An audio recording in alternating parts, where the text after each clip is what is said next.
तो एक और क्वेश्चन है हमारे पास एवरीवन, जिसमें आप देखो कि केमिकल काइनेटिक्स कहूँ या क्या कहूँ, कुछ भी कह लो, मुझे नहीं बताना चैप्टर, आप खुद ही देख लो। For a reaction A to P okay I am sorry, rate constant हमारे पास दिया हुआ है एट 27 डिग्री सेल्सियस। ठीक है, तो मैं इसको K1 मान लेता हूँ। ठीक है, K1, और ये हमारे पास T1 है।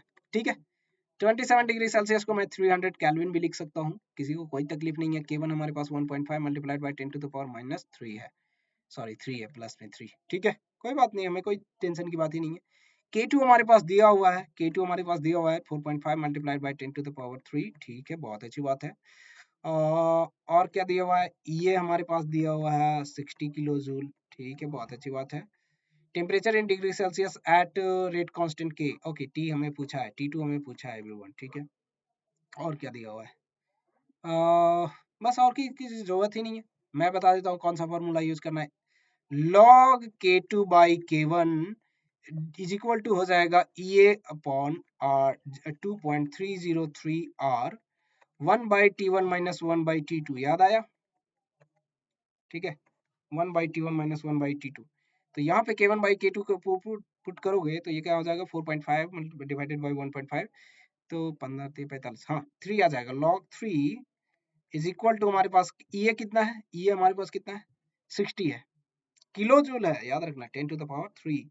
अब हमारे पास क्या है, 2.303, और जूल में रहता है तो हमारे पास आर का वैल्यू होता है 314। Okay, 1/300 minus 1/T।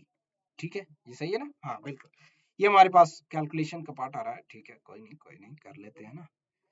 तो ये हो जाएगा, log 3 का वैल्यू हमें दिया हुआ है, बिल्कुल 0.48 दिया हुआ है, और ये दिया हुआ है 60 से 60 1 2 3 डिवाइडेड बाई 2.303 मल्टीप्लाइड बाई 8.314, ये हो जाएगा T माइनस 300 बाई 300T। ठीक है, ये 2 जीरो से ये 2 जीरो कैंसिल हो गया, 3 से ये 200 में आ जाएगा। ठीक है, चलो तो एक काम करते हैं ना, कैलकुलेटर निकाल लेते हैं, क्यों यूज करना है इतना दिमाग, है ना? हालांकि दिमाग कितना भी यूज कर लूँ, इतना लंबा कैलकुलेशन है कि फास्ट नहीं हो पाएगा। ठीक है, 2.303 मल्टीप्लाइड बाई, ठीक है, 8.314 multiplied by 3 is equal to 27.571, यानी कि 27.571 डिवाइडेड बाई 600। ठीक है, तो ये भागा में हो जाएगा 600। ठीक है, तो 0.4595, तो ये हो जाएगा 0.04591, यही था क्या? अरे मेमोरी शार्प नहीं हो रहा है। ओके, तो ये इतना टी आ जाएगा एवरीवन। अच्छा, इतना टी इज इक्वल टू हमारे पास क्या है, T माइनस 300। अरे भैया बहुत कंफ्यूजन हो गया। अरे नहीं नहीं, आप ध्यान से देखो, थोड़ा सा टाइम तो देना चाहिए ना आपको कैलकुलेशन में। मैं तो ये कैलकुलेशन कर रहा हूँ, है ना? इसको जस्ट कुछ नहीं किया, इस वाले पोर्शन को हमने इधर मल्टीप्लाई कर दिया, इसको डिवाइड कर दिया, सिंपल, और टी को भी उधर ही मल्टीप्लाई किया था, तो यही आ गया। अब इसको 300 इधर लाऊंगा, और 0 पॉइंट दिस मच इसको 1 से घटा दूंगा। 1 से जब इसको घटाऊंगा तो कितना आ जाएगा, इसको -1 कर देता हूँ, तो ये कितना आ जाएगा, ये आ गया 0.9540। 0.9540, इसको डिवाइड करना है 300 से,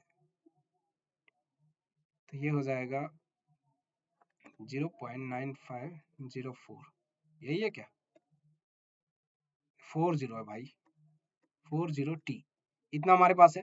T इज इक्वल टू, यहाँ से जब आप कैलकुलेट करोगे तो ये आ जाएगा, कितना आ जाएगा, 300 डिवाइडेड बाई, अरे भाई कहाँ चला जाता है,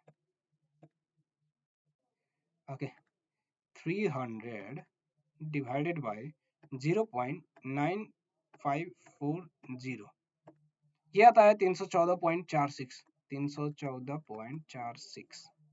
इसमें से अब हमें क्या करना है, डिग्री सेल्सियस में पूछा था, तो हमें निगेटिव कर लेना है, 273 पॉइंट, अरे भैया इतना ज्यादा नहीं, 15, ओके, तो ये आ रहा है 41.31। ठीक है, ये 41.31 आ रहा है ना, जब इस क्वेश्चन को 31, हाँ, तो ये अप्रोक्सीमेटली हम कह सकते हैं, ठीक है ना।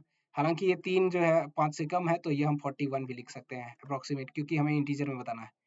तो ये हमारे पास डिग्री सेल्सियस में इतना डिग्री सेल्सियस एवरीवन, ठीक है। कहाँ गया ये क्वेश्चन, ये था ना, बिल्कुल।